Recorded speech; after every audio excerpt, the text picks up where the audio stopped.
আসসালামু আলাইকুম, কথা শোনা যাচ্ছে? জি স্যার, শোনা যাচ্ছে স্যার। আচ্ছা, তো আজকে আমরা আমাদের নিউ চ্যাপ্টার নিউ টপিক শুরু করব। আমরা গত দুই ক্লাসে কাইনেমেটিক্স অফ পার্টিকেলস নিয়ে আলোচনা করছিলাম। তো আজকে আমরা কাইনেটিক্সে যাব, ঠিক আছে? তো কাইনেটিক্স এর দুইটার মধ্যে পার্থক্য, কাইনেমেটিক্স এবং কাইনেটিক্স দুইটার মধ্যে পার্থক্য তোমরা অলরেডি জেনে আসছো। শুরুতে বলছি, ডাইনামিক্স শুরু করার পরেও আমরা এটা নিয়ে আলোচনা করছি। তো কাইনেটিক্স মানে কি, আমরা পার্টিকেলস কাইনেটিক্সে কি দেখবো? এখানে আসলে দেখবো আমাদের মোশনটা যে হচ্ছে, এখানে how motions are caused by forces acting on the objects, ঠিক আছে? এখানে কারণটা, কজ অফ মোশনটা আমরা এখানে বিবেচনায় আনবো, যেটা আমরা কাইনেমেটিক্সে বিবেচনায় আনিনি। আচ্ছা, এবং আমরা বলেছিলাম আমাদের কাইনেটিক্স এর ক্ষেত্রে আমাদের গভর্নিং ল হলো নিউটনের সেকেন্ড ল অফ মোশন। তো আমরা এটা নিয়ে এই চ্যাপ্টারের টপিকে কাজ করব, ঠিক আছে? আমাদের যে তোমাদের 12 নম্বর চ্যাপ্টার মেবি আর কি, সেকেন্ড চ্যাপ্টারটা ডাইনামিক্স এর। আচ্ছা, তো আমরা যদি সেকেন্ড ল অফ মোশনটা একটু আবার রিভিউ করি, সবাই অলরেডি জানো।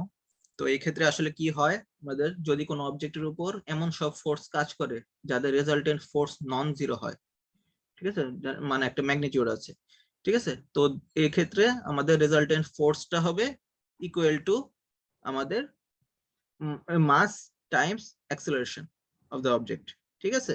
সেটা আমরা সবাই জানি, আর এটাকেই বলা হয় ইকুয়েশন অফ মোশন, ঠিক আছে?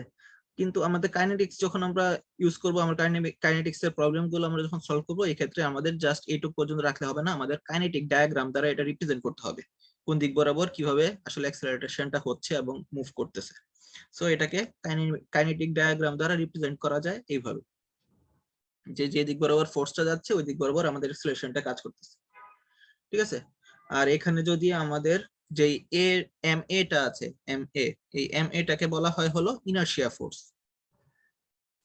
ঠিক আছে? আর এই ইকুয়েশনটাকে রিপ্রেজেন্ট রিরাইট করে লেখা যায় হলো এইভাবে, আমরা সবাই জানি। এক্ষেত্রে অ্যাক্সেলারেশনটা হলো রেজাল্ট অফ আনব্যালেন্স ফোর্স, এবং নিচে যে এম আছে ডিভাইডেড বাই এম, এটা দ্বারা আসলে কি বোঝায়? এটা দ্বারা বোঝা যায় কিভাবে অবজেক্টের মাস মোশনের ইনার্শিয়াটাকে সার্ভ করতেছে, মানে মাস অবজেক্টের মোশনটাকে যে মোশন চেঞ্জটাকে যে রেজিস্ট করে এটা বোঝাচ্ছে, ঠিক আছে? মাস যত বড় হবে আমাদের অ্যাক্সেলারেশনটা তত কম হবে, এটাই আর কি বোঝাচ্ছে, আর কিছুই না। তো এই ক্ষেত্রে আমরা বুঝতে পারছি with non zero acceleration object is doing accelerated motion, এবং এই অ্যাক্সেলারেশনটা রেজাল্টেড ফোর্সের সেম ডিরেকশন বরাবর হবে। সো এটাই এখানে লেখা আছে, আমাদের যে নিউটনের সেকেন্ড ল অফ মোশনটা আমরা সবাই অলরেডি জানি। আচ্ছা, এখন যে মেইন যে ইকুয়েশনটা এখানে আমরা দেখতে পারতেছি F equal two M A, এখন এটাকে আমরা যদি আবার রিরাইট করি, এ কে আমরা কি লিখতে পারি? টাইম ডেরিভেটিভ অফ ভেলোসিটি, ঠিক আছে? তো এটা আমরা সবাই জানি, এ কে আমরা লিখতে পারি ডিভি বাই ডিটি। তখন আমরা যদি এই ইকুয়েশনটা এভাবে লিখি, ডিভি বাই ডিটি, এবং ভি এবং এম কে যদি ভিতরে নিয়ে যাই এবং বাইরে আমাদের ডিডিটি ডিফারেন্সিয়েশনটা রাখি, এই এম ভিটাকে বলা হয় তখন হলো লিনিয়ার মোমেন্টাম। এটাও সবাই অলরেডি জানো, ঠিক আছে? ভরবেগ যেটাকে বলা হয়, ঠিক আছে? তো L equal to M V, ঠিক আছে? তো এই যে ডিডিটি এমভি, এটা আসলে কি বোঝাচ্ছে? F equal to d dt m v, এটা আসলে বোঝাচ্ছে resultant forces acting on a object বা particle equal to rate of change of linear momentum of particle, ঠিক আছে? ভরবেগের যে এই যে রেট অফ চেঞ্জটা হচ্ছে, ওইটা আমাদের ফোর্স যে অ্যাক্ট করতেছে, রেজাল্টেন্ট ফোর্সটা ওই অবজেক্টের উপর, এটা ইকুয়াল, ঠিক আছে? তো এটাই এখানে লেখা হয়েছে, F equal to d dt MV. তো এমভি কে আমরা এল দ্বারা প্রকাশ করছি, এখানে এলটাই হলো আমাদের লিনিয়ার মোমেন্টাম অফ পার্টিকেল, এবং এটাকে আমরা এল ডট দ্বারা এখানে রিপ্রেজেন্ট করছি। তো এই ছিল আমাদের নিউটনের সেকেন্ড ল অফ মোশন, যে জিনিসটা। এখন যে ইকুয়েশন অফ মোশনটা আছে, এটাকে আমাদের প্রবলেমের সুবিধার্থে, আমাদের যে রিয়েল লাইফ বা প্রবলেমস গুলো দেখবো, এইটার জন্য আমাদের বিভিন্ন কোঅর্ডিনেট সিস্টেমে ডিভাইড করতে হয় এবং আমরা ডিফাইন করতে হয়, ঠিক আছে? ওই জিনিসটা আমরা এখন আস্তে আস্তে দেখবো। তো first of all, equation of motion যেটা আছে F equal two M A, তো এটাকে আমরা মোস্ট বেসিক যে কোঅর্ডিনেট সিস্টেম আমাদের রেক্টেঙ্গুলার কোঅর্ডিনেট সিস্টেম, ওইটাতে ইমপ্লাই করে দেখবো যে কি হয়। তো এই হলো এখানে একটা দেখানো হয়েছে ফর 3D প্রবলেম, এখানে আমরা একটা rectangular coordinate system set up করছি। এখন যদি একটা পার্টিকেল দেখতে পারতেছি এখানে একটা পার্টিকেল, এই পার্টিকেলের ফ্রি বডি ডায়াগ্রাম থেকে যদি ইকুয়েশন অফ মোশনকে ভেক্টর ফর্মে লিখতে চাই, ঠিক আছে, তখন আমরা লিখতে পারি এরকম তিনটা স্কেলার ইকুয়েশনে লেখা যায় 3D রেক্টেঙ্গুলার সিস্টেমে। এবং এই ক্ষেত্রে resultant force along X Y and Z axis বা Z direction equals to mass, সব ক্ষেত্রে মাস তো সেমই আমাদের পার্টিকেলের, mass of the particle times acceleration along x y and z directions respectively, ঠিক আছে। তো এটা খুবই সহজ একটা জিনিস, এবং এটা যদি আমরা জাস্ট 3D চিন্তা করে না 2D চিন্তা করি, এই এক্স ওয়াই প্লেনে চিন্তা করি, তাহলে আমরা বলতে পারি জাস্ট দুইটা স্কেলার ইকুয়েশন দ্বারা লেখা যায় fx equal to max এবং fy equal to may, ঠিক আছে। তো এখানে ডেরিভেশন আর দেখানোর কিছু নাই বা ওইভাবে আনার কিছু নাই, জাস্ট এখানে আমরা তিনটা ডিরেকশন বরাবর রেজাল্টেন্ট ফোর্সটাকে ভাগ করে দেওয়া হয়েছে কম্পোনেন্টটাকে স্কেলার ফর্মে। আচ্ছা, এখন আসি হলো আমাদের কাইনেটিক্স যখন দেখবো আমাদের একটা হিউজ পার্ট থাকবে কার্ভিলিনিয়ার মোশনের ক্ষেত্রে। তো কার্ভিলিনিয়ার মোশনের ক্ষেত্রে আমরা জাস্ট রেক্টেঙ্গুলার পার্টটা দেখেছিলাম, রেক্টেঙ্গুলার কোঅর্ডিনেট সিস্টেমটা দেখেছিলাম, কিন্তু আমাদের একটা হিউজ পার্ট লাগবে হলো ট্যানজেনশিয়াল এবং নরমাল কোঅর্ডিনেট সিস্টেম। ওইটা আমরা মিস করে গিয়েছিলাম, ওইটা আমরা এখানে মিস করে যাইনি, আসলে এখানে একসাথে দেখালে তোমাদের জন্য ভালো হবে। তো এখানে আমরা আগে একটু কার্ভিলিনিয়ার মোশনের যে পার্টটুকু আছে ট্যানজেনশিয়াল এবং নরমাল কম্পোনেন্টস এর, ওইটা আমরা আগে দেখব। তো আমরা ইউজুয়ালি কি জেনেছিলাম কার্ভিলিনিয়ার মোশন, আমরা গত 1-2 দিন আগে যখন পড়েছিলাম তখন আমরা জানতাম কি, আমরা যদি একটা কার্ভ পাথের উপর এরকম একটা কার্ভ পাথ আছে, মনে করো সেগমেন্টটা আপাতত মাথায় রাখো না, তো এরকম একটা কার্ভ পাথ আছে, তো কার্ভ পাথের উপর কোনো পার্টিকেলের ভেলোসিটি, ঠিক আছে, এটার উপরে কোনো যদি পার্টিকেল থাকে, সরি এটার উপর যদি এরকম একটা পার্টিকেল আছে, এই পার্টিকেলের ভেলোসিটিটা কোন দিক বরাবর হবে? স্পর্শ করো ট্যানজেনশিয়াল, হ্যাঁ, ট্যানজেন্ট tangent to that বরাবর। part, হ্যাঁ, velocity at any given point always tangent to that path, তো এই দিক বরাবর একটা tangent to the path আমাদের ভেলোসিটিটা হবে। তো এটা আমরা যখন রেক্টেঙ্গুলার সিস্টেমটা দেখেছিলাম তখন আমরা এটা বের করে ফেলেছিলাম বা দেখেছিলাম কিভাবে হয়। আচ্ছা, এখন আমরা যেহেতু এটা জানি, এখানে 3D কার্ভ পাথ দেখানো হয়েছে এখানে, তাহলে এটাকে আমরা ফার্স্টে কি করছি, এরকম ছোট ছোট সেগমেন্টে ভাগ করা হয়েছে, ঠিক আছে, অনেকগুলো সেম লেন্থের ছোট ছোট সেগমেন্টে ডিভাইড করা হয়েছে। এখন এক একটা সেগমেন্ট কিন্তু অনেক স্মল, ঠিক আছে, যে এমন স্মল যেন each one of them approaches to arc, ঠিক আছে, এরকম একটা আর্কে রিপ্রেজেন্ট করে। এবং এই আর্কটা কি হয়, এই আর্কটা আবার একটা সার্কেলের অংশ, এই বড় যে সার্কেলটা দেখতে পাচ্ছ এই সার্কেলের অংশ। আবার আমরা জানি কি সার্কেলটা, একটা সার্কেল কি অলওয়েজ কি থাকে, একটা 2D প্লেনে থাকে সবসময়, ঠিক আছে। তো এই ক্ষেত্রে আমরা কি বললাম, এখানে অনেকগুলা এই কার্ভ পাথকে অনেকগুলা সেগমেন্টে ভাগ করছি, অনেকগুলা স্মল সেগমেন্ট, এবং এই স্মল সেগমেন্ট এক একটা সেগমেন্ট এক একটা আর্কের দিকে অ্যাপ্রোচ করে, এবং ওই আর্কটা আবার একটা সার্কেলের অংশ যেটা আমরা এখানে দেখতে পারতেছি, এবং আমরা জানি অলওয়েজ যে সার্কেল একটা 2D প্লেনে থাকে। এখন এই আর্ক থেকে যদি আমরা নেক্সট আর্কে যাই, পরে সেম কাহিনী ঘটবে, এই যে পরের আর্কে গেছে, কিন্তু এই ক্ষেত্রে আসলে চেঞ্জটা কি হয়েছে, এখন এখানে যে আরেকটা আর্ক দ্বারা এখানে অ্যাপ্রক্সিমেট করছে ওই সেগমেন্টেড পার্টটা, এটা কিন্তু আবার আরেকটা সার্কেলের অংশ। এখানে যে সার্কেলটা দেখতেছো আর আগের সার্কেলটা কিন্তু সেম না, এখানে এই আর্কের জন্য একটা সার্কেল পাওয়া গেছে, এই আর্কের যেটা যে সার্কেলের অংশ। এখন পরের যে সেগমেন্টটা আছে, এই সেগমেন্টটা আবার যেই সার্কেলের অংশ, এই যে এখানে যে সার্কেলের অংশ, এই সার্কেল কিন্তু ডিফারেন্ট, এবং ওই ডিফারেন্ট সার্কেলটা কিন্তু ডিফারেন্ট আরেকটা 2D প্লেনের উপর আছে। এবং এভাবে যদি আমরা প্রতিটা সেগমেন্টে যাই, এরকম অনেক অনেক আমরা ডিফারেন্ট লোকেশনে ডিফারেন্ট সার্কেল পাবো এবং ডিফারেন্ট একটা প্লেন পাবো। এখন আমরা যদি যেতে যেতে এইখানে আরেকটা আর্ক আছে, এই আর্কের জন্য আরেকটা আমরা সার্কেল পেলাম, যে অংশ, যে সার্কেলের অংশ ওই আর্কটা, এবং ওই সার্কেলটা আরেকটা 2D প্লেনের উপর আছে। এই যে ডিফারেন্ট ডিফারেন্ট আমাদের প্লেন গুলো এখানে দেখতেছো, এই প্লেন গুলাকে বলা হয় অ্যাকচুয়ালি অসকুলেটিং প্লেন। তো এই প্লেনটা, এই অসকুলেটিং প্লেন দ্বারা আসলে বোঝায় যে, যেটা এই প্লেনটাকে বোঝায় হলো যেটা স্মল আর্ক পাথটাকে কন্টেইন করে, যে এরকম যে দেখতেছো ছোট ছোট স্মল আর্ক, এই স্মল আর্কের যে পাথগুলো আছে এগুলা যে কন্টেইন করে, এগুলাকে বলা হয় অসকুলেটিং প্লেন, যে প্লেনটা আসলে কন্টেইন করে। এবং এটা তোমরা সহজেই দেখতে পাচ্ছো যে এই প্লেনটা ডিফারেন্ট লোকেশন এবং ডিফারেন্ট টাইমে কিন্তু চেঞ্জ হচ্ছে একটার পর আরেকটা। যখন এখানে ছিল তখন একরকম একটা প্লেন ছিল, যখন এখানে ছিল তখন একটা প্লেন ছিল, এরকম বিভিন্ন প্লেন সেগমেন্টের বিভিন্ন আর্কের ক্ষেত্রে বিভিন্ন রকম প্লেন এখানে আমরা দেখতেছি। এই জন্যই বলছে স্মল আর্ক পাথটাকে কন্টেইন করে এবং এটা ডিফারেন্ট লোকেশন এবং ডিফারেন্ট টাইমে চেঞ্জ হতে থাকতেছে। তো এটার জন্য এখানে আমরা বলতে পারি যে এখানে 3D যে মোশনটা ছিল এখানে প্রথমে, এই যে 3D মোশনটা এখানে কাজ করতেছে পার্টিকেলের, এই 3D মোশনটাকে আমরা কনসিডার করতে পারি 2D মোশনের সিকোয়েন্সের মাধ্যমে।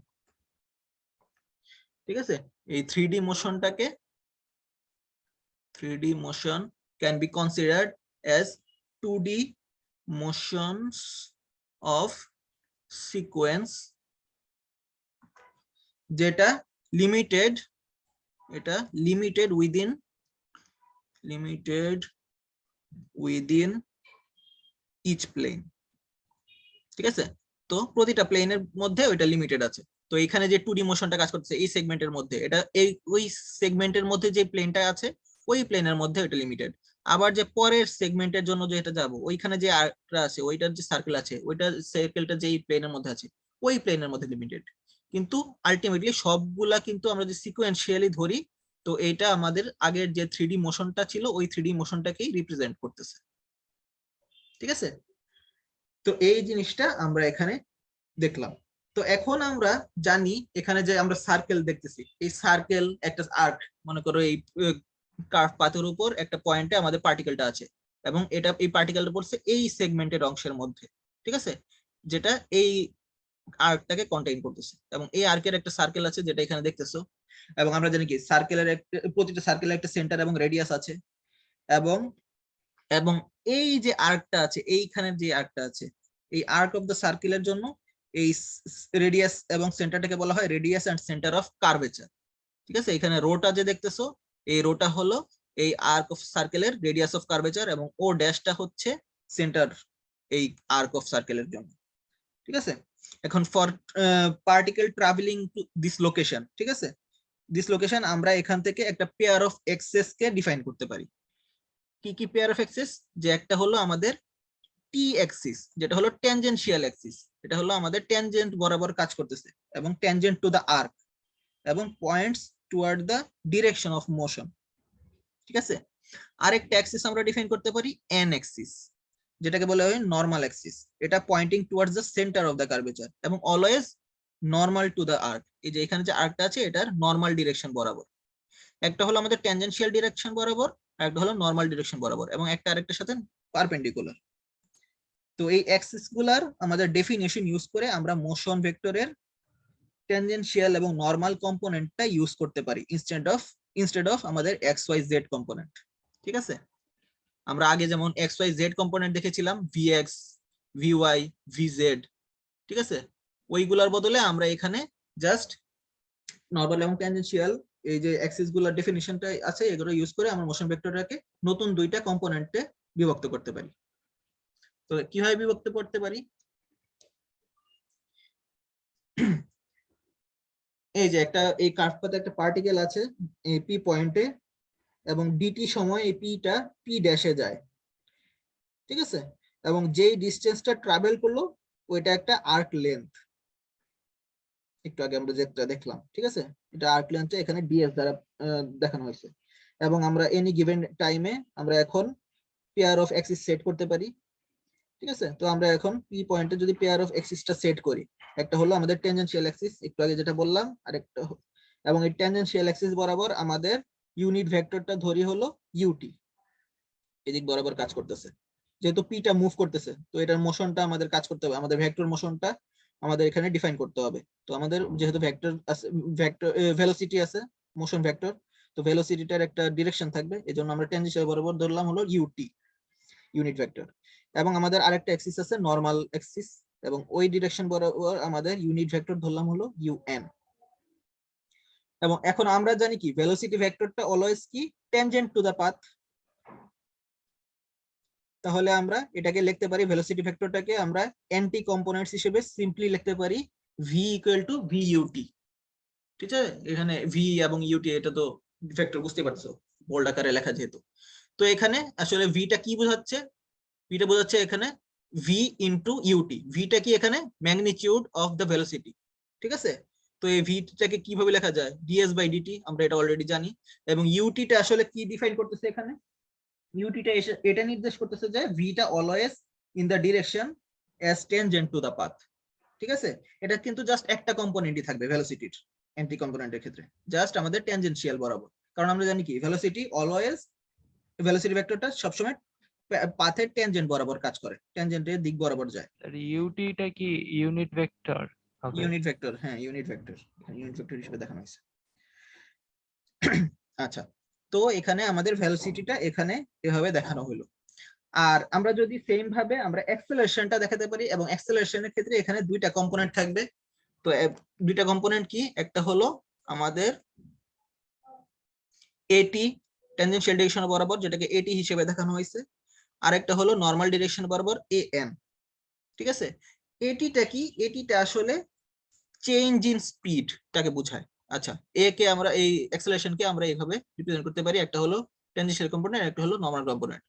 আচ্ছা, যেটা বলতেছিলাম, এটিটা হলো এখানে আমাদের চেঞ্জ ইন স্পিড। কারণ কি, আমাদের ভেলোসিটিটা কোন দিক বরাবর কাজ করছে, ট্যানজেনশিয়াল বরাবর। তাহলে এখানে আমাদের স্পিডটা যে কি পরিমাণ চেঞ্জ হচ্ছে, ওই চেঞ্জ অফ স্পিডটাকে আমরা এখানে ডিফাইন করতে পারি এটি দ্বারা। আর এ এনটা কি বোঝাচ্ছে, এ এনটা বোঝাচ্ছে change in direction of the velocity. ঠিক আছে, ডিরেকশনটা কি রকম চেঞ্জ হচ্ছে ওইটাকে আমরা বোঝাচ্ছি এখানে এ এন দ্বারা।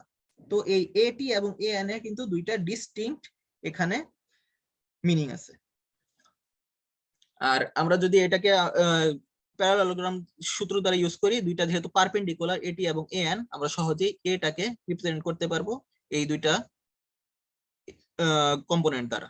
এবং আমরা যদি এর ম্যাগনিটিউড বের করতে চাই, তাহলে আগের মতোই এটি স্কয়ার প্লাস এন স্কয়ারের স্কয়ার রুটের মাধ্যমে আমরা এটা বের করতে পারি। ঠিক আছে, তো এই ক্ষেত্রে কিন্তু কয়েকটা ইম্পর্টেন্ট জিনিস আমরা এখানে দেখলাম। এখানে অ্যান্টি যে সিস্টেমটা আছে, অ্যান্টি কম্পোনেন্ট সিস্টেম, অ্যান্টি মানে বোঝাচ্ছি নরমাল এবং ট্যানজেনশিয়াল কম্পোনেন্ট সিস্টেম। তো এখানে যে কি বলে অ্যাক্সিসটা আছে, দুইটা অ্যাক্সিস নরমাল এবং ট্যানজেনশিয়াল যে অ্যাক্সিস আছে, এটা কিন্তু fixed on the particle. Particle যখন মুভ করে, এই অ্যাক্সিসটাও কিন্তু মুভ করবে পার্টিকেলের সাথে সাথে। ঠিক আছে, কারণ এখানে অ্যাক্সিসটা তৈরি হয়েছে কোথায়, আমাদের পার্টিকেলের উপর। ঠিক আছে, এবং এই ক্ষেত্রে অ্যান্টি কম্পোনেন্টের ক্ষেত্রে আমাদের ভেলোসিটিটার জাস্ট একটা কম্পোনেন্ট, যেটা হলো ট্যানজেনশিয়াল বরাবর। এবং এখানে অ্যাক্সেলারেশনটা দুইটা ভাগে বিভক্ত, একটা হলো এটি এবং এএন, যেখানে এটিটা রিপ্রেজেন্ট করে আমাদের চেঞ্জ ইন স্পিড, এবং এএনটা রিপ্রেজেন্ট করে আমাদের change in direction of the velocity. ঠিক আছে, স্যার এখানে এন কি কেন্দ্রমুখী ত্বরণ? হ্যাঁ, সেন্ট্রিপেটাল অ্যাক্সেলারেশন। সূত্র এটা ফিজিক্সে মেবি দেখছো। রো কি স্যার আর বাই এম? রোটা হলো এটার রেডিয়াস অফ কার্ভেচার। ও আচ্ছা স্যার, ঠিক আছে। আচ্ছা, সেন্ট্রিপেটাল অ্যাক্সেলারেশন যেটা পয়েন্টিং, এই এনটা হলো সেন্ট্রিপেটাল অ্যাক্সেলারেশন, যেটা পয়েন্টস টুয়ার্ডস দা আমাদের ও, এবং এটা আমাদের কনকেভ সাইডে থাকে সবসময়। এই যে পাথটা আছে কার্ভ পাথে, এটার কনকেভ সাইডে সবসময় থাকে। কনকেভ পার্ট সবসময় জানো মেবি তোমরা, এরকম যদি একটা কার্ভ থাকে, এটার এই পাশটাকে বলা হয় কনকেভ এবং এই পাশটাকে বলা হয় কনভেক্স। তো আমাদের এই এনটা সবসময় কনকেভ পার্ট দিকে পয়েন্ট বরাবর ডিরেকশনটা থাকে। ঠিক আছে, সেন্টার বরাবর আর কি যেটাকে বলা হয়। তো এই জিনিসগুলা মাথায় রাখতে হবে এই নরমাল এবং ট্যানজেনশিয়াল কম্পোনেন্টস এর ক্ষেত্রে। আচ্ছা, এখন যদি আমরা এটাকে, যেহেতু আমরা এতক্ষণ দেখলাম কাইনেমেটিক্স পার্টটা, মেবি না, তো কাইনেমেটিক্স পার্টটা মূলত দেখেছি। তো এখন আমরা যদি এটাকে ইকুয়েশন অফ মোশনে আমরা কনভার্ট করি, তাহলে এখানে আমরা দেখতেছি আগের মতোই কার্ভ পাথের উপর একটা পার্টিকেল আছে, এটার উপর বিভিন্ন ফোর্স কাজ করতেছে। এখন যদি এই পার্টিকেলের উপর আমরা দুইটা অ্যাক্সিস আমরা এখানে ডিফাইন করি আগের মতো, ট্যানজেনশিয়াল এবং নরমাল, তাহলে আমরা এই এফ ইকুয়াল টু এম এটাকে আমরা লিখতে পারি দুইটা স্কেলার ফর্ম হিসেবে, একটা হলো নরমাল ডিরেকশন বরাবর, একটা হলো ট্যানজেনশিয়াল ডিরেকশন বরাবর। যেখানে ট্যানজেনশিয়াল ফোর্সটাকে আমরা লিখতে পারতেছি এম ইনটু এটি, এবং নরমাল ফোর্সটাকে লিখতে পারতেছি এম ইনটু এএন, যেখানে এটি এবং এএনটাকে একটু আগে আমরা ডিফাইন করা শিখেছি। এবং এটাকে আমরা আরো যদি ভেঙে লিখি, তাহলে আমরা লিখতে পারি এটিটাকে লিখতে পারি ডিভিডিটি, এবং এএনটাকে লিখতে পারি ভি স্কয়ার বাই আর বা রো। যেটাই বলা হয়। তো এই হলো আমাদের equation of motion in tangential and normal components. আচ্ছা, এখন আমাদের নেক্সট, আসলে এখন আমাদের শেষ, এইখানে যা যা কথা বলার ছিল এই চ্যাপ্টারের মেইনলি, এখন আমরা প্রবলেম করলে বুঝবো আরো। আচ্ছা, প্রবলেমের ক্ষেত্রে আগে আমাদের আরেকটা জিনিস বুঝতে হবে, যেহেতু তোমরা স্ট্যাটিক্স পোর্শনে আমরা ফ্রিকশন পার্টটা পড়ি নাই, ফ্রিকশন একটা বড় একটা চ্যাপ্টার ছিল, আমরা ফ্রিকশন তোমাদের স্ট্যাটিক্স পার্টে ফ্রিকশন পার্টটুকু নেই সিলেবাসে, তো আমরা ওই ফ্রিকশন পার্টটুকু দেখিনি, কিন্তু ফ্রিকশনের একটু আমাদের নলেজ এখানে থাকা লাগবে এই কাইনেটিক্স এর ম্যাথ গুলো করার ক্ষেত্রে। তো ফ্রিকশনের নরমাল যেই বেসিক আছে ওইটাই তোমরা যেটা জানো ওইটাই, জাস্ট একটু আমরা এখানে ম্যাথমেটিক্যাল জিনিসগুলো দেখবো কি কি এখানে আমরা ইমপ্লাই করব বা ইমপ্লিমেন্ট করব। তো এখানে একটা আমাদের বক্স দেখতেছি বা ক্রেট দেখতেছি, যেটা একটা সারফেসের সাথে লাগানো আছে। তো আমরা যেটাকে মুভ করাতে চাই তাহলে কি করি, আমরা এখানে একটা ডিরেকশন বরাবর ফোর্স দিচ্ছি, তো এখানে আমরা পি ফোর্স দিচ্ছি। তো পি ফোর্স দেওয়ার সাথে সাথে হয়তো এটা মুভ নাও করতে পারে, কারণ এই বস্তুটার একটা নিজস্ব ওজন আছে যেটা এখানে আছে, তো এই ওজনটা এখানে সার পাস করতে হবে, তো সার পাস করে এখানে যেতে হবে। কেন এটা মুভ করবে না যার সাথে, কারণ কি এখানে যে ও ডাব্লিউটা আছে, ডাব্লিউটা একদম নিচ বরাবর কাজ করতেছে ভার্টিক্যালি, এবং এটার রিসপেক্টে এখানে একটা কি কাজ করতেছে, রেজিস্টিভ ফোর্স কাজ করতেছে নরমাল টু দা সারফেস, যেটাকে আমরা বলতেছি এন। এবং এখানে যখন তুমি এই দুইটা একটা আরেকটাকে ইকুইভ্যালেন্ট ফোর্স এখানে কাজ করতেছে। এখন আমি যখন পি ফোর্সটা এদিকে দিব ডান দিকে, তখন কি পি ফোর্সটার কি ডান দিকে মুভ করার একটা টেন্ডেন্সি থাকা উচিত এই বক্সটাকে, কিন্তু এট ফার্স্ট এটা করে না। কারণ কি এখানে এই ফোর্সের বিপরীতে এই সারফেসের কন্ট্যাক্টে একটা ফ্রিকশন ফোর্স কাজ করে ইউজুয়ালি, ঠিক আছে। তো ইউজুয়ালি যখন তুমি ফোর্স বাড়াবা, পি বাড়াবা, ফ্রিকশন ফোর্সও আস্তে আস্তে বাড়তে থাকবে। তো একটা পর্যায়ে যখন একটা লিমিটিং পয়েন্টে চলে যাবে ফ্রিকশন ফোর্সটা, তখন এরপরে যদি তুমি পি ফোর্সটা দাও, আরেকটু ফোর্সটা বাড়াও, পি ফোর্সটা আরো বাড়াও, তখন তোমার এই ক্রেটটা মুভ করা শুরু করবে, ঠিক আছে। তো ওই লিমিটিং যে পোর্শনটা আছে, লিমিটিং যে পয়েন্টটা আছে, ওইটাকে আবার বলি হলো ইমপেন্ডিং মোশন। ইমপেন্ডিং মোশন বলতে কি বোঝাচ্ছি, যখন এই বস্তুটা, এই ক্রেটটা তখনও স্ট্যাটিক অবস্থায় আছে, কিন্তু ইজ অ্যাবাউট টু স্লাইড, ঠিক আছে। আর একটু এখনই যদি আরেকটু তোমার পি ফোর্সটা বাড়ানো হয়, আরেকটু যদি ফোর্সটা বাড়াও, তখনই এটা স্লাইড করা শুরু করবে বা মুভ করা শুরু করবে, মোশনে চলে আসবে। ওই পয়েন্টটাকে বলতেছি, ওই অবস্থায় আমরা এই বক্সটাকে বলতে, বক্সের অবস্থাকে বলতেছি ইমপেন্ডিং মোশন, যে ইমপেন্ড করবে, এখনই অ্যাবাউট টু স্লাইড, ঠিক আছে। তো এই জিনিসটা মাথায় রাখতে হবে যে ইমপেন্ডিং মোশনটা আসলে কি বোঝাচ্ছে, যখন আমাদের বস্তুটাকে ফোর্স দিচ্ছি, এটা পি ফোর্স বাড়াচ্ছি এবং সাথে সাথে এফ ফোর্সও বাড়তেছে, কিন্তু এটা মুভ করতেছে না, কিন্তু এমন একটা পয়েন্টে গিয়ে আসছে যখন এটা ইজ অ্যাবাউট টু মুভ, এখনই মুভ করবে, আরেকটু ফোর্স বাড়ালেই এখনই মুভ করবে, ওই পয়েন্টটাকে বলতেছি আমরা ইমপেন্ডিং পয়েন্ট বা ইমপেন্ডিং মোশন, এই অবস্থাটাকে। এবং এই ক্ষেত্রে যে ফ্রিকশন ফোর্সটা কাজ করে, এটা আমি একটু বললাম, এটা ট্যানজেন্ট টু কন্টাক্ট সারফেস, এবং এটা অপোজিট টু দা আমাদের ইমপেন্ডিং মোশন। তো আমাদের ফোর্স যেদিকে কাজ করতেছে পি ফোর্সটা, ওইদিকে আমাদের মোশন হতে যাবে, এবং এটার অপোজিট ডিরেকশন বরাবর আমাদের ফ্রিকশন ফোর্সটা কাজ করবে। তো এটাকে যদি আমরা একটা গ্রাফের মাধ্যমে দেখাই, যেখানে আমাদের হরিজন্টাল অ্যাক্সিসটা আমরা অ্যাপ্লাইড ফোর্স রাখছি এবং ভার্টিক্যাল অ্যাক্সিসটা আমাদের ফ্রিকশন ফোর্স রাখছি। তো আমাদের এখানে কি হচ্ছে, ফার্স্ট অফ অল আমরা যখন ফোর্স দিচ্ছিলাম, পি ফোর্স আস্তে আস্তে ছোট ছোট ছোট ছোট থেকে বাড়াতে থাকতেছি, এবং সাথে সাথে আমাদের এফ ফোর্সটাও বাড়তেছিল। তো এটা একটা লিনিয়ার আমাদের রিলেশন থাকে এট ফার্স্ট, এবং এই অবস্থায় কিন্তু স্ট্যাটিক অবস্থায় আছে, মুভ করতেছে না আমাদের ক্রেটটা, ঠিক আছে, মোশনলেস অবস্থায় আছে। তো এইটা হলো আমাদের লিমিটিং পয়েন্ট, ঠিক আছে। তো এই লিমিটিং পয়েন্টে আমাদের যে ফ্রিকশন ফোর্সটা আছে, এই ফ্রিকশন ফোর্সটাকে আমরা বলি হলো ম্যাক্সিমাম যে আমাদের ফ্রিকশন ফোর্সটা, যেটাকে লিমিটিং স্ট্যাটিক ফ্রিকশন ফোর্সও বলা হয়, ঠিক আছে। এটা হলো আমাদের ম্যাক্সিমাম ফ্রিকশন ফোর্স এট আমাদের স্ট্যাটিক পয়েন্টে। তো এটাই হলো আমাদের ইমপেন্ডিং পয়েন্টে, যেটা ইমপেন্ডিং পয়েন্টে আমাদের যে ফ্রিকশন ফোর্সটা, এটাকে আমরা ডিফাইন করি হলো আমাদের coefficient of static friction into আমাদের যে নরমাল ফোর্সটা এখানে কাজ করতেছে, ঠিক আছে, সারফেসের পারপেন্ডিকুলার নরমাল ডিরেকশন বরাবর। তো এই দুইটার মাল্টিপ্লিকেশনের মাধ্যমে আমরা ওই লিমিটিং স্ট্যাটিক ফ্রিকশন ফোর্সটা ডিফাইন করতে পারি। এবং এটা যেহেতু আমাদের লিমিটিং, তো এটার পরে যদি আমি একটা ফোর্স বাড়াই, পি ফোর্সে বাড়াই, তাহলে কি হবে, আমি একটু আগে বললাম, তখন এটা মুভ করা শুরু করবে। তো মুভ করার ক্ষেত্রে তখন কিন্তু আমাদের আর ফোর্স যত বাড়াবা, ফ্রিকশন কিন্তু বাড়বে না, তখন একটা আমাদের কনস্ট্যান্ট অবস্থায় চলে আসবে। তখন আমাদের যখন কাইনেটিক অবস্থায় বা মোশন অবস্থায় চলে আসবে তখন আমাদের ফোর্সের ফ্রিকশন ফোর্সের গ্রাফটা হবে অ্যাপ্লাইড ফোর্স বারের সাথে এরকম, ঠিক আছে। কিন্তু এখানে দেখো, এখানে আমাদের যে ফ্রিকশন ফোর্সটা আছে এটা কিন্তু একটু নিচের দিকে নেমে গেছে যখন আমাদের কাইনেটিক্স ট্রানজিশনটা হয়েছে, ঠিক আছে।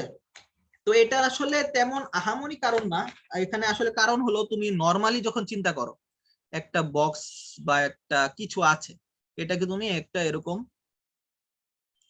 সারফেসের উপর দিয়ে যাচ্ছ, যেহেতু আমরা যদিও যতই সমতল দেখি এটার মধ্যে তো কিছু না কিছু ইরেগুলারিটিস আছে, ঠিক আছে, যেটা আমরা যদি মাইক্রোস্কোপিক লেভেলে দেখি, ঠিক আছে। তো এটার উপরে একটা এরকম পোর্শন আছে, তো তুমি এখানে ফোর্স দিচ্ছ এটা যাওয়ার জন্য সামনের দিকে, ঠিক আছে। কিন্তু এটা প্রথম দিকে যাচ্ছিল না, যেটা এই ফোর্সে কাজ করছে, তো আস্তে আস্তে পি ফোর্স বাড়াচ্ছ, এখানে আমাদের যে এফ ফোর্সটা আছে ফ্রিকশন ফোর্স, এটাও আস্তে আস্তে বাড়তেছে বাড়তেছে এই পয়েন্টে চলে আসছে। তো এরপরে যখন তুমি ফোর্সটা দিবে, এরপরে যখন তুমি ফোর্সটা দিয়েছো তখন কি হয়েছে, একটু নিচে নেমে গেছে। কেন? তখন আমাদের আসলে কাজ করে এখানে লেস ইন্টারপেনিট্রেশন বিটুইন ইরেগুলারিটিস আসছে। তখন কি আসলে হয়েছে, তুমি যখন এরপরে ফোর্সটা দিয়েছো তখন এফ এম চলে গেছে, ইম্পেডিং অবস্থায় চলে গেছে, তখন ধাপ করে জিনিসটা উপরে চলে মুভ করা শুরু করবে না।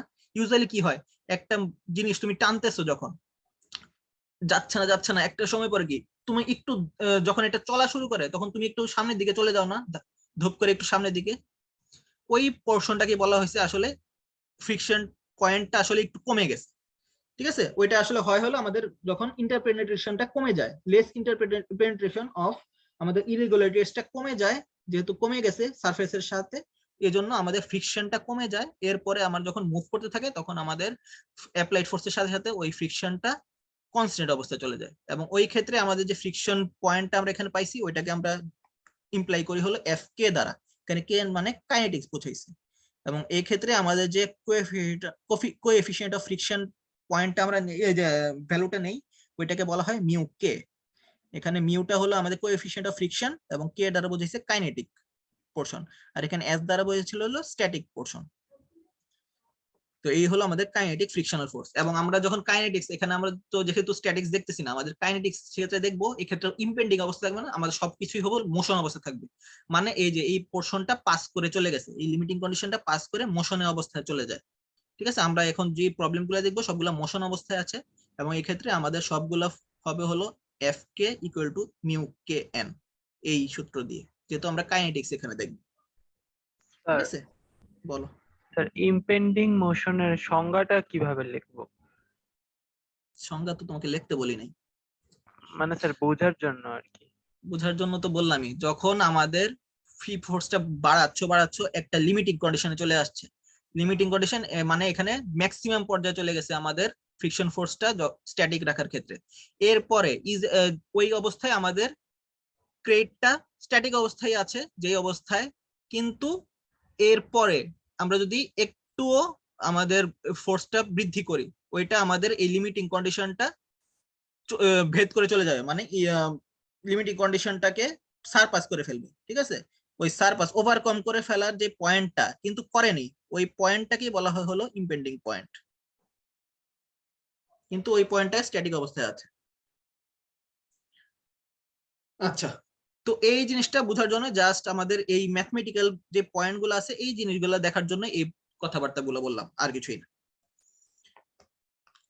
এখন যদি আমরা প্রবলেম দেখি তাহলে জিনিসগুলো আরো সলভ হয়ে যাবে। আচ্ছা, আরেকটা প্রবলেম দেখার আগে যেটা বলবো, এখানে আমরা কাইনেটিক্সে যে প্রবলেমগুলো দেখবো বা এর সামনে প্রবলেমগুলো দেখবো, এখানে আমাদের আগের যে কাইনেমেটিক্সে আমরা যে প্রবলেমগুলো দেখছি, ডিপেন্ডিং মোশনের পুলি সিস্টেমের যে প্রবলেমগুলা বা রিলেটিভ মোশনের যে প্রবলেমগুলা বলো, এই যে যা যা ছিল, বা এখানে আমরা যে ফ্রিকশনের জিনিসগুলো দেখলাম, এইখানে সবকিছুই কিন্তু এখানে মিল বন্ধন থাকবে, ঠিক আছে। তো এইখানে অলরেডি দেখতেছো একটা পুলি সিস্টেম আছে, তো সবগুলাই ওইগুলা যদি ভালোভাবে ওইখানে কাইনেটিক্স এর একটা পার্ট অবশ্যই এখানে ইমপ্লিমেন্ট করে পরে কাইনেটিক্সে যেতে হবে। তো ওইগুলা একটু ভালোভাবে আগে জানতে হবে যে কাইনেমেটিক্সটা কিভাবে কাজ করতেছে, না হলে কিন্তু এখানে তুমি আগাইতে একটু কষ্ট হবে। আচ্ছা, তো এখানে দেখো কি বলছে আমাদের প্রশ্নটায়, যে বলছে দুইটা ব্লক আছে এ এবং বি, এখানে এ আছে এখানে বি আছে, তো কি বলছে starts to move from the rest, তো বলে দিছে মুভ করতেছে, তো রেস্ট থেকে মুভ করা শুরু করছে। তো আমাদের coefficient of friction between blocks and inclines, এই যে ব্লক এবং ইনক্লাইনের, এই ব্লক এবং ইনক্লাইনের মধ্যে যে কোএফিসিয়েন্ট অফ ফ্রিকশনটা কাজ করতেছে এটা আমাদের বলে দিছে যে স্ট্যাটিক অবস্থায় স্ট্যাটিকের যে কোএফিসিয়েন্ট অফ ফ্রিকশন এটা হলো এত আর কাইনেটিক কোএফিসিয়েন্ট ফ্রিকশন হলো এত এবং বলছে যে neglect the মাসেস of the police যে পুলি যে আছে পুলি সিস্টেম গুলা এই পুলির আমাদের সরি এটা না তো এই তিনটা এটা তো এখানে পুলি যে সিস্টেমটা আছে এই পুলি সিস্টেমের মাস নেগলেক্ট করতে বলছে এবং বের করতে বলছে অ্যাক্সেলারেশন অফ ইচ ব্লক আমাদের এ বের করতে বলছে এ বি বের করতে বলছে এবং যে আমাদের টেনশনটা কাজ করতেছে এই কেবলের মধ্যে এই টেনশন ফোর্সটা এখানে বের করতে বলছে ঠিক আছে আচ্ছা তো ফার্স্ট অফ অল আমাদের এরকম টাইপ প্রবলেম যখন আমরা ফেস করব তখন আমাদের এখানে দুইটা পার্ট থাকবে একটা থাকবে হলো কাইনেমেটিক্স পার্ট আরেকটা হবে হলো কাইনেটিক্স পার্ট তো প্রথমে আমাদের কাইনেমেটিক্স পার্টটা যেহেতু আমরা দেখছি তো ওইটা দিয়ে আমরা স্টার্ট করব তো কাইনেমেটিক্স পার্ট আমরা পুলিশ সিস্টেমের ক্ষেত্রে অলওয়েজ গত ক্লাসে আমরা দেখছি তো এখানে আমরা বুঝতেই পারতেছি এটা এখানে একটা ডিপেন্ডিং মোশন কাজ করতেছে তো বিটা যদি নিচের দিকে যায় বি যদি নিচের দিকে এদিক বরাবর যায় নিচের দিকে বলবো না তো যেহেতু ইনক্লাইন্ড অবস্থায় আছে তাহলে এটাও কি এদিক বরাবর মুভ করবে এখন আমরা রোপ এখানে রোপ দিয়ে লাগানো আছে এবং এটা একটা রোপ দিয়ে লাগানো আছে পুরো সিস্টেমটা তাহলে আমরা রোপের লেন্থের মানটা আমরা কাইনেটিক্স থেকে বের করে ফেলতে পারি তাহলে আমরা যদি ডেটাম আগে ইউজ করি এই ডেটাম এখান থেকে এটা এখান থেকে এই পোরশন এই ডেটাম গুলা যদি আমরা আগে ডেটাম পয়েন্ট থেকে আমরা পজিশন ভেক্টর গুলো যদি আগে ডিফাইন করি এখানে আমরা দিলাম এইটুক হলো এক্স এ এবং এইটুক হলো এক্স বি তাহলে আমরা লিখতে পারি যে এক্স এ প্লাস 2xb আর এই যে পোরশনটা আছে এটা তো অলওয়েজ কনস্ট্যান্ট থাকবে এটা যদি সামনে এই পর্যন্ত চলে যাও তাও এটা থাকবে এটা যদি এই উপরেও চলে যায় তাও এইটুক থাকবে আর বাকি যে উপরের যে সেমি অংশগুলো আছে এগুলো তো কনস্ট্যান্ট তাহলে আমরা লিখতে পারি এখানে কাইনেমেটিক্স থেকে xa plus 2xb equal to constant তো এটা সবাই ক্লিয়ার কিনা কাইনেমেটিক্স পোর্ট যে ইকুয়েশনটা লেখা হলো স্যার আশা করি এটাতে আর কোনো প্রবলেম থাকার কথা না আচ্ছা তো এখন যদি সামনে আগাই এখন আমাদের যে চেঞ্জটা আসছে আমরা যদি যখন কাইনেটিক্সে যাব কাইনেটিক্সে আসলে কি হচ্ছে এটা মুভ করতেছে মুভ করার ফলে কি এই দুইটার পজিশন কি চেঞ্জ হয়ে যাবে যদি বি উপরে যায় এ নিচে যাবে এ যদি উপরে যায় সরি বি যদি নিচে যায় তাহলে এ উপরে যাবে ঠিক আছে তাহলে এখানে কি হচ্ছে ব্লকগুলোর কি চেঞ্জ ইন পজিশন চলে আসতেছে এই চেঞ্জ ইন পজিশনটা আমরা এখানে দেখতে চাই কারণ কি আমাদের মোশন কাইনেটিক্সে যখন আমরা এটা অ্যাপ্লাই করব তখন আমাদের এই চেঞ্জিং মোশনের ফলে যে আমাদের অ্যাক্সেলারেশন বা ভেলোসিটির যে চেঞ্জটা হচ্ছে এটা আমরা এখানে তখন ইমপ্লিমেন্ট করতে পারবো তো এটা আমাদের এই জন্যই আমাদের এই কাইনেমেটিক্স এর পোরশনটা এখানে আনা তো এইটা আমরা কিভাবে পাবো দেখো যদি বি যে পোরশনটা আছে বিটা যদি মোশন মুভ করার ফলে মনে করি আমাদের এইখানে চলে আসলো ঠিক আছে এটা যদি এখানে আসে তাহলে এটা আসবে হলো এই পোরশনে এটা ঠিক আছে তাহলে এইখানে কি চেঞ্জ হয়েছে এখানে একটা চেঞ্জ হইলো না আমাদের ডিসটেন্সের তো মনে করি এখানে চেঞ্জটা হয়েছে হলো এরকম যে আমাদের এক্স এটা যদি বিটা যদি 4 হয় সরি চেঞ্জ হওয়ার ফলে আমাদের এখানে হচ্ছে একটা মিনিট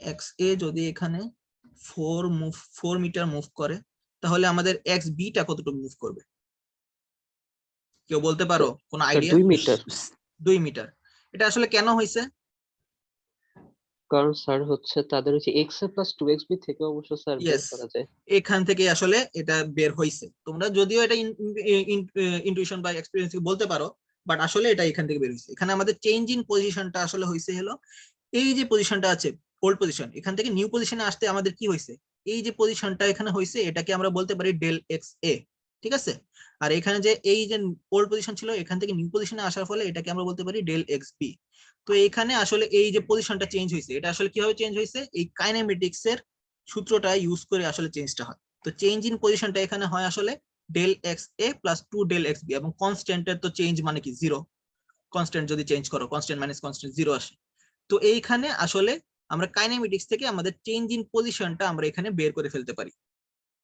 এবং এটাকে আমরা যদি অন্য দিকে নেই তাহলে এরকম আসে এবং এই ক্ষেত্রে দেখো মেইন যে পোরশনটা আসে এইখানে যখন তুমি এটা পক্ষান্তর করবা বা ওইদিকে নিয়ে যাবা তখন একটা মাইনাস আসে না কিন্তু এই মাইনাসটা আমরা এখানে উজ্জ রাখছি বা আমরা এখানে বিবেচনা আনি না আমরা জাস্ট ম্যাগনিটিউডটা নিয়ে ব্যস্ত কারণ কি আমরা কাইনেমেটিক্স এর ক্ষেত্রে আমরা জাস্ট চেঞ্জ ইন পজিশন এটার ডিপেন্ডিং যে মোশনটা আছে, আমরা কাইনেমেটিক্সে কি পড়ছিলাম, ডিপেন্ডেন্ট মোশন। আমরা আসলে এইটার রেসপেক্টে এইটা কি পরিমাণ মুভ করতেছে বা এইটার রেসপেক্টে এইটা কতটুকু মুভ করতেছে, এইটুক নিয়ে আমরা জাস্ট এখানে দেখবো কাইনেমেটিক্সে। ম্যাগনিটিউডটা দেখবো, এখানে আমরা কেন ডিরেকশনটা দেখবো না, যদি আমরা এইখানে ডিরেকশন দেখি তখন আমরা কাইনেটিক্স যখন আমরা একটু পরে অ্যাপ্লাই করব, কাইনেটিক্সে আমরা কি ডিরেকশন দেখতেছি, অবশ্যই আমাদের মুভ ফোর্সটা কোন দিকে দেওয়ার ফলে ওইটা কোন দিক বরাবর কতটুকু মুভ করতেছে, ওইখানে কজ অফ মোশনটা আমাদের কাজ করতেছে। তো ওইখানে যে ডিরেকশনটা আমরা অ্যাপ্লাই করব, ওইখানে ডিরেকশন এবং এইখানে ডিরেকশন যখন আমরা একসাথে কোলাবোরেট করব, তখন আমাদের অ্যাবসার্ড একটা ডিরেকশন এবং ভ্যালু চলে আসবে। এজন্য আমরা কাইনেমেটিক্সে কিন্তু আমরা কোনো ডিরেকশন বা কোন দিক বরাবর কি হচ্ছে এটা আমরা দেখবো না কাইনেমেটিক্স বা চেঞ্জ ইন পজিশনে। এখানে আমরা জাস্ট ম্যাগনিটিউডটা পর্যন্ত আমরা দেখতে চাচ্ছি যে কোনটা রেসপেক্টে কোন অন্যটার কতটুক আমাদের পজিশনের চেঞ্জটা হচ্ছে বা কতটুকু আমাদের ম্যাগনিটিউডের চেঞ্জ হচ্ছে, ভ্যালুটা নিয়ে আমরা এখানে কাজ করব। ঠিক আছে, তো এই জন্য কাইনেমেটিক্স পার্টে আমরা জাস্ট হিসাব করব ম্যাগনিটিউড নিয়ে, নট এনি ডিরেকশন বা আমাদের মাইনাস বা প্লাস এসব নিয়ে। ঠিক আছে, এই জন্য আমরা এখানে মাইনাস জিনিসটা উইথড্র করব এবং এটাকে আমরা লিখতে পারি এভাবে আগের মতোই। এখানে আমরা ডেল রাখলেও রাখতে পারো বা ডেল না রাখলেও সমস্যা নেই। তো এখানে আমরা আগের মতোই ডিফারেন্সিয়েট দুইবার করে আমরা এখানে বের করে ফেলতে পারতেছি acceleration of b equal to half of acceleration of a। তো এই জিনিসটাই আমাদের এখানে কাইনেমেটিক্স থেকে দরকার হবে নেক্সট আমরা যখন কাইনেটিক্স পার্টটা শুরু করব। তো এখান থেকে আমরা বুঝতে পারি যদি আমরা এক্স বিটা যদি 4 মিটার বাড়াই, সরি এক্স এটা যদি 4 মিটার বাড়ায় এই যে সামনের দিকে যায়, তাহলে এক্স বিটা এদিক বরাবর যাবে হলো 2 মিটার। ঠিক আছে, চেঞ্জ অফ পজিশন থেকে। তো এই হলো আমাদের কাইনেমেটিক্স পার্ট টুকু, এবং কাইনেটিক্স পার্ট এখন আমরা কাইনেটিক্স পার্টে আসবো। তো কাইনেটিক্স পার্টে আসার জন্য আমাদের কাইনেমেটিক ডায়াগ্রাম আঁকতে হবে। ঠিক আছে, একটু ফার্স্টে যেটা আমরা দেখছিলাম। ঠিক আছে, তো কাইনেমেটিক ডায়াগ্রাম আমরা অলরেডি একটু দেখছি কিভাবে আঁকতে হয়। তো ফার্স্টেই আমরা ফ্রি বডি, এই কাইনেটিক ডায়াগ্রাম একটা ফ্রি বডি ডায়াগ্রাম। ঠিক আছে, তো এইটুক হলো কাইনেটিক ডায়াগ্রাম যেটা আমরা দেখছিলাম ওই ইকুয়াল টু আমরা যখন দেখছিলাম ফার্স্ট দিকে, এদিকে F1 F2, তাহলে রেজাল্টেন্ট ফোর্স Fr এদিকে কাজ করতেছে, তাহলে কাইনেটিক ডায়াগ্রাম হিসেবে আমাদের মোশনটা কোন দিকে হচ্ছে, এদিক বরাবর। তো এটাই হলো এদিকে আমাদের দেখতেছি মোশনটা কোন দিক বরাবর হচ্ছে, ওই দিক বরাবর আমরা কাইনেটিক ডায়াগ্রামটা আঁকতেছি। তো ফার্স্টে আমরা এ ব্লক নিয়ে কাজ করতেছি, ব্লক এ। ঠিক আছে, ব্লক এর উপরে আমাদের কি কি ফোর্স কাজ করতেছে এটা আমরা দেখি। First of all 200 pound block, তাহলে এটা একদম ভার্টিক্যালি ডাউনওয়ার্ড বরাবর কাজ করতেছে, যেটা আমাদের এই ইনক্লাইন্ড আছে 20 ডিগ্রি বরাবর, যেহেতু এখানে 20 ডিগ্রি বলা আছে। আরেকটা হলো এই পুলির মাধ্যমে এখানে টান দিয়ে রাখছে, এদিক বরাবর মুভ করবে, এখানে আমাদের টেনশন ফোর্স কাজ করতেছে। এবং এইখানে হলো আমাদের যে ফ্রিকশনের পোর্শন গুলা একটু আগে যেটা দেখছিলাম। তো এইখানে যে সারফেসের উপর আছে, এই সারফেস দিয়ে যখন যাবে, এই সারফেসটার নর্মাল ডিরেকশন বরাবর আমাদের একটা নর্মাল ফোর্স কাজ করবে, তাহলে এটাই বলা হয়েছে এন এ। এবং এটা যেহেতু এদিক বরাবর মুভ করতে থাকবে, তাহলে এটার অপোজিট ডিরেকশন বরাবর আমাদের ফ্রিকশন ফোর্স কাজ করবে। এবং যেহেতু এটা মোশনে আছে, তো এখানে আমাদের যে ইকুয়েশনটা আসবে এটা আসবে মোশনের ক্ষেত্রে। ঠিক আছে, তো এখানে আমাদের এফ কে টা আসবে, এফ কে ইকুয়াল টু আমরা জানি হলো মিউ কে ইনটু এন। যেহেতু আমরা এখানে ব্লক এ নিয়ে কাজ করতেছি, এজন্য আমরা এন এ লিখছি, যেটা হলো এন এ। তো এইখানে হলো এই ফোর্স গুলা এখানে কাজ করতেছে এই এ ব্লকের উপরে, এবং এটার ফলে আমাদের যে কাইনেটিক ডায়াগ্রামটা আছে এটা আমাদের এই দিক বরাবর মুভ করবে, আমরা এটা বুঝতে পারতেছি। এবং এই ক্ষেত্রে আমাদের এম এ টাকে আমরা লিখছি এম এ এ এ, যেহেতু এ ব্লকের ব্যাপার নিয়ে আমরা কাজ করতেছি এখানে। ঠিক আছে, আশা করি কাইনেটিক ডায়াগ্রামটা সবাই বুঝতে পারছো। এটা আমরা ব্লক এর ক্ষেত্রে।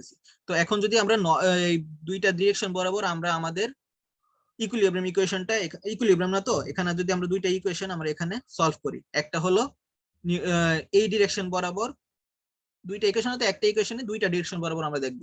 একটা হলো এই সারফেসের নরমাল ডিরেকশন বরাবর, আর একটা হলো সারফেসের ডিরেকশন বরাবর।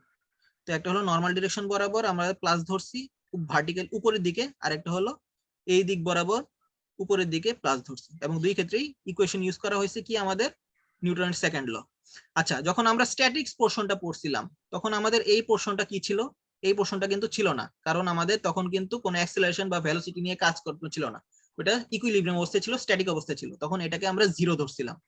মনে আছে তো, summation of fx equal to 0, summation of fy equal to 0। ঠিক আছে, কিন্তু যেহেতু এখানে মোশন অবস্থায় আছে ওইটা আমরা জিরো রাখতে পারবো না, এখানে গভর্নিং লটা আমাদের f ইকুয়াল টু ma, নিউটনের সেকেন্ড ল, এই জন্য আমরা এখানে ma ইউজ করব। তো আমরা এখন দেখি এই দিক বরাবর আমরা দেখেছি এই দিক বরাবর আমাদের কি কি ফোর্স কাজ করতেছে।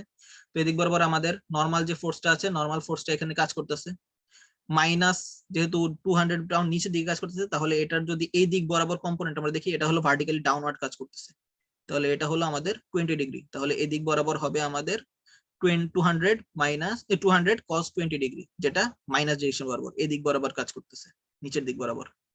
তো এই দিক বরাবর আর কোনো ফোর্স নেই, তাহলে ইকুয়াল টু হলো আমাদের MA, যেহেতু এটা কাজ করতেছে এই সারফেসের অ্যালং দ্য সারফেস আমাদের কাজ করতেছে, ঠিক আছে, এই ডিরেকশন বরাবর, তাহলে এটার পারপেন্ডিকুলার ডিরেকশন বরাবর এটার কোনো অ্যাক্সেলারেশন থাকবে না, তাহলে এটা হচ্ছে আমাদের 0। তাহলে এখান থেকে আমরা নরমাল ফোর্সের ভ্যালুটা পেয়ে যাচ্ছি এ ব্লকের। এবং আরেকটা ডিরেকশন যেটা আছে অ্যালং দ্য আমাদের সারফেস, ওই দিক বরাবর যদি আমরা নিউটনের সেকেন্ড লটা ইউজ করি তাহলে আমরা কি কি পাচ্ছি, আমাদের এখানে টেনশন ফোর্সটা পেয়ে যাচ্ছি, আমাদের ফ্রিকশনাল ফোর্স পেয়ে যাচ্ছি যেটা উল্টো দিকে কাজ করতেছে, এবং আমাদের এই 200 পাউন্ডের একটা এই দিক বরাবর একটা কম্পোনেন্ট পেয়ে যাচ্ছি যেটা সাইন রূপে এখানে আছে। এবং এই দিকে আমাদের যেহেতু কাইনেটিক ডায়াগ্রামটা এই দিক বরাবর একটা মুভ করতেছে আমাদের ব্লকটা, তাহলে আমরা এখানে MA এবং A এর ভ্যালুটা এখানে বসাতে পারি। এবং এক্ষেত্রে M এর ভ্যালুটা আমরা কিভাবে বসাইছি দেখো, M এখানে কি 200 পাউন্ড।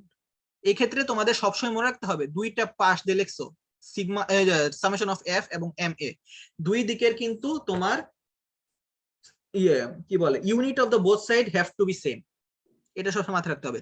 এইদিকে যে ইউনিটটা দিতেছো এদিকে সেম ইউনিট রাখতে হবে, এদিকে যদি নিউটন রাখো এদিকেও নিউটন রাখতে হবে, এদিকে যদি পাউন্ড রাখো এদিকেও পাউন্ড রাখতে হবে, দুই দিকের যেন ইউনিট সবসময় সেম থাকে।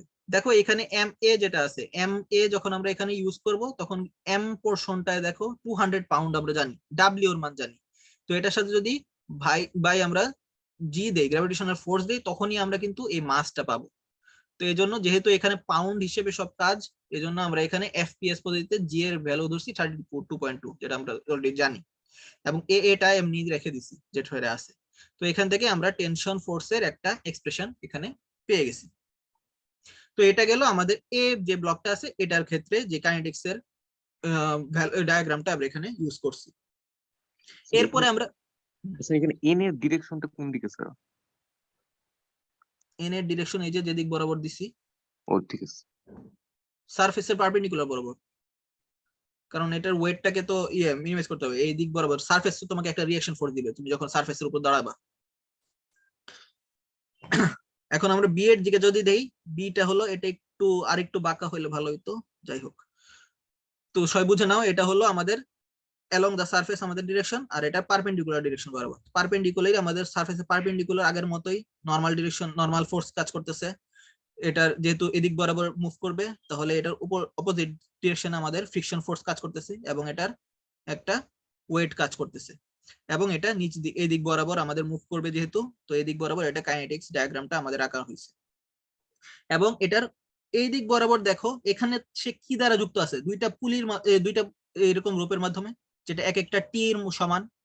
তো এইখানে তোমরা যেটা কাজ করতে পারো এরকম একটা ডায়াগ্রাম আঁকতে পারো, যেখানে দেখতেছো কি এটা এইদিকে এটাকে ধরে রাখছে পি ফোর্স দ্বারা, এবং এদিক দিয়ে দুইটা ফোর্স দ্বারা ধরে রাখছে। যেহেতু আমরা এটাকে ধরছি টি, তাহলে এটা টি হলে কি এটাও টি হবে এটাও টি হবে, তাহলে পিটা এখানে টি 2t হিসেবে ধরছি আমরা পেয়ে যাই যদি আমরা এখানে নিউটনের সেকেন্ড ল কাজ করাই। ঠিক আছে, আরেকটা জিনিস, এইটা তুমি কিন্তু এই ডায়াগ্রাম আঁকতেই হবে এমন না, তুমি কিন্তু এটা এমনি দেখেও বলতে পারতেছো যে এখানে 2t বল দ্বারা এখানে সে যুক্ত আছে 2t ফোর্স দ্বারা। যদি এখানে পুলির মাস যদি এখানে কাউন্ট না করো, আমাদের কিন্তু প্রশ্নে বলা ছিল নেগলেক্টিং মাস অফ দ্য পুলি, ঠিক আছে, এখানে যদি পুলির একটা মাস থাকতো তাহলে কি এখানে একটা ওজন কাজ করতো, তখন কিন্তু just P equal to 2t থাকতো না, আরো অনেক কিছু থাকতো। ঠিক আছে, তো এই জন্য এখানে পি ইকুয়াল টু তুমি ডাইরেক্ট 2t লিখে দিতে পারো। ঠিক আছে, যদি তোমাদের পুলি মাস যদি নেগলেক্ট করতে বলে, বেশিরভাগ ক্ষেত্রে নেগলেক্ট করতেই বলে। ঠিক আছে, তো এখানে যেরকম প্রোব থাকবে ওই হিসেবে তোমাদের এই টেনশন ফোর্সটা এখানে কাজ করবে। তো এখানে আগের মতোই এর ক্ষেত্রে যেরকম দুইটা দিক বরাবর আমাদের নিউটনের সেকেন্ড ল আমরা ইউজ করছি, এখানেও আমরা দুইটা দিক বরাবর নিউটনের সেকেন্ড ল ইউজ করব। তো এখানেও আমরা নরমাল ফোর্স পেয়ে গেছি বি এর, এবং এটা থেকে আমরা টি এর আরেকটা ইকুয়েশন পেয়ে গেছি। তো এখানে আমরা যেহেতু 2 এবং 3 এ দুইটা টি এর ইকুয়েশন আমরা পাইছি, তাহলে এই দুইটা আমরা সমান ধরতে পারি। এই দুইটা সমান ধরলে কি হয়, আমরা এ এর যে পোর্শনটা আছে এটা পেয়ে যাব, এবং এ যদি পেয়ে যাই আমরা এখান থেকে এ বিটাও পেয়ে যাব, যেহেতু আমরা দেখেছি এখানে এ বি ইকুয়াল টু হাফ এ। আচ্ছা, এখানে যে পোর্শনটা তোমাদের একটু আগে বলতেছিলাম, এখানে কিন্তু আমাদের এ বি কাজ করতেছে এই বি ব্লকের ক্ষেত্রে, এই যে বি ব্লকের ক্ষেত্রে। এখন এইখানে যদি তুমি মাইনাসটা রাখতা, এই যে এখানে মাইনাসটা, এই মাইনাসটা রাখলে এখানে কিন্তু আমরা অলরেডি ডিরেকশনটা দেখাচ্ছি, ঠিক আছে, ডিরেকশনের জিনিসগুলো এখানে আনতেছি।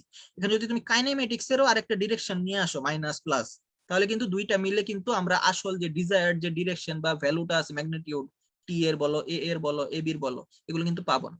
এই জন্য কাইনেমেটিক্সে আমরা যদি দেখতেছি দুইটার মধ্যে রিলেশনটা কি, ডিপেন্ডিংটা কিরকম, যে এক্স বিটা কতটুকু সরলে এক্স এ কতটুকু সরতেছে, এক্স বি কতটুকু উপরে গেলে এক্স এ কতটুকু সরতেছে, এই ম্যাগনিটিউডটা আমাদের এখানে মেইন, ঠিক আছে, নট দ্য ডিরেকশন। ডিরেকশনের জন্য আমাদের এই কাইনেটিক্স পোরশনটা আছে। তো এখান থেকে আমরা এই জন্য A B equal to A A by 2 বসাইছি এখান থেকে 1 নং থেকে। মাইনাস পি কেন হলো? কই মাইনাস বি করলো? মাইনাস পি স্যার লাস্ট ইকুয়েশনটায়। কারণ এটা এদিক বরাবর যাচ্ছে, আমরা এদিক বরাবর প্লাস ধরছি। এটা উপরের দিকে বরাবর টি না, 2t, আর আমরা এদিক বরাবর প্লাস ধরে কাজ করতেছি। আচ্ছা আচ্ছা, পরে যে আবার পিটাকে দেখানো হয়েছে নিচের দিকে। হ্যাঁ, p ইকুয়াল টু 2t। এখানে p টা আসলে কি, এই দিক বরাবর ধরে রাখছে না, p টা আসলে কি পাচ্ছে এখানে, যেটা ধরে রাখছে ফোর্সটা, তো p টা আসলে কি বের হইছে এখানে 2t। এখানে p টা, এই p টা কি, এই p না, এখানে যে ব্লকটাতে ধরে রাখছে এই রোপ দ্বারা, অনেক হিজিবিজি হয়ে গেছে, দাঁড়াও। বুঝতে পারছি স্যার এখন। এখানে তো পি ফোর্সটা আসলে কি, এখানে যে ধরে রাখছে এই ফোর্স দিয়ে, টেনশন ফোর্স দিয়ে এই ব্লকটাকে, তো মেইনলি তো এখানে পি ফোর্সটা হলো এইটা। এবং এই পি ফোর্সটা আসলে কি, পি ফোর্সটা আমরা বের করছি হলো এই সিস্টেম দ্বারা, জাস্ট এটা আসলে কি ফোর্সটার ভ্যালু কত, ভ্যালুটার জন্য আমরা এটা এখানে দেখছি যে পি ফোর্সটা এদিক বরাবর ধরে রাখছে, এবং এটা হলো এই 2t ফোর্স দ্বারা এখানে কাজ করতেছে, আর কিছুই না। তো এখান থেকে আমরা এ এ এবং এ বি বের করে ফেলতে পারি, এবং দুইটা ডিরেকশন আমাদের অলরেডি এখানে দেওয়া আছে, বুঝতেই পারতেছি, একটা হলো এদিক বরাবর কাজ করতেছে, একটা এদিক বরাবর কাজ করতেছে, এবং এই দুইটা আমরা এ এ এবং এ বি পেয়ে গেছি, যে দুইটা আমরা বের করতে বলছিলাম, এবং এখান থেকে আমরা এ এর ভ্যালু যদি বসাই যে কোনো একটাতে, তাহলে আমরা টি এর ভ্যালুটা পেয়ে যাব। তো এই ছিল আমাদের কাইনেটিক্স এর একটা প্রবলেম। তো এরকম থাকবে তোমাদের প্রবলেম গুলা পুলির টুলির ক্ষেত্রে, ঠিক আছে। তো জাস্ট আমাদের প্রথমে কাইনেমেটিক্স দিয়ে আমাদের চেঞ্জ ইন পজিশনটা আমাদের বের করতে হবে, দুইটার মধ্যে রিলেশন বের করতে হবে, এরপরে আমরা কাইনেটিক ডায়াগ্রাম দিয়ে যেগুলো ডায়াগ্রাম বক্সগুলো আমাদের কাজ করতেছে ওইগুলোর এ বি এর মান এ এ বাই 2 কেন হলো এখানে, মানে বি এর অ্যাক্সেলারেশন, ও আচ্ছা স্যার সরি, মানে ওখানে এ বাই 2। ওকে, তো এখানে তোমরা এই প্রবলেমটা সেম, তো এটা তোমরা বাসায় প্র্যাকটিস করবা, সলভ করবা, হোমওয়ার্ক, আশা করি সবাই এটা পারবে। স্যার বলো। স্যার আমরা আমাদের আগের প্রবলেমটার ক্ষেত্রে যেরকম প্রথমে ডিপেন্ডেন্ট মোশনের ইকুয়েশন থেকে হচ্ছে অ্যাক্সেলারেশন দুইটার মধ্যে রিলেশন এস্টাবলিশ করছিলাম, আমরা তো স্যার চাইলেই আগে এই যে ফোর্সটা কাজ করতেছে, এই যে আপনি এখানে লিখছেন টি টি তারপর 2t, তো স্যার এখান থেকেও তো আমি রিভার্স প্রসিডিউরে অ্যাক্সেলারেশন নিয়ে আসতে পারি, এটা মনে হয় একটু তাড়াতাড়ি হয়। সব ক্ষেত্রে পারবা না, আহ, এত সহজ সব ক্ষেত্রে এরকমই তোমার ডায়াগ্রাম থাকবে এমন তো কথা নাই। এখানে পুলির ক্ষেত্রে যেরকম দেখছিলা গত ক্লাসে, এরকম যদি তোমাদের অনেকগুলো এরকম পুলির সিস্টেম থাকে, তুমি এখান থেকে এরকম সহজে বের করে ফেলতে পারবা? স্যার পারা যাবে তো মনে হয়। আচ্ছা, ট্রাই করে দেখো, পারলে তো ভালোই। স্যার পি এর দিকটা যে একটু মাইনাস হলো, এটা আরেকবার স্যার। পি কাজ করতেছে এই দিক বরাবর, আমরা প্লাস ধরছি হলো নিচের দিক বরাবর, জন্য মাইনাস। পিটা কোন দিক বরাবর কাজ করতেছে, এখানে যে ফোর্সটা, পিটা আসলে কি, এখানে যে টেনশন ফোর্স, এটা কি, এখানে যে টেনশন ফোর্স কাজ করতেছে, এখানে পিটা কি 2t, যে 2t, পি আসলে কি 2t, 2t কোন বরাবর কাজ করতেছে, আমার টেনশন ফোর্স কোন দিক কাজ করতেছে, এদিক বরাবর না, এটাই। আচ্ছা, তো আজকে এই পর্যন্তই, আমরা নেক্সট ক্লাসে আরো কিছু প্রবলেম দেখবো, এবং দেখি তোমাদের এইখানে আরেকটা পার্ট আছে এই চ্যাপ্টারে, ওইটা দেখবো নাকি আমরা নেক্সট চ্যাপ্টার শুরু করবো, এটা আমি একটু ভেবে তোমাদের সাথে পরে দেখবো নেক্সট ক্লাসে। তো আপাতত এই পর্যন্ত, এইটুক তোমরা আগে ই করো, পরেরটা পরে দেখতেছি। আচ্ছা, তো তোমাদের ক্লাস আরেকটা আছে মনে হয় 12টায়, তো ওই ক্লাস শেষে তোমাদের সিটির জন্য প্রিপারেশন নিয়ে সিটিতে চলে এসে একটা দিক পরে, ঠিক আছে? ওকে, তখন দেখা হবে। সেম এই লিংক ইউজ করেই তোমরা ঢুকে পড়ো, ঠিক আছে?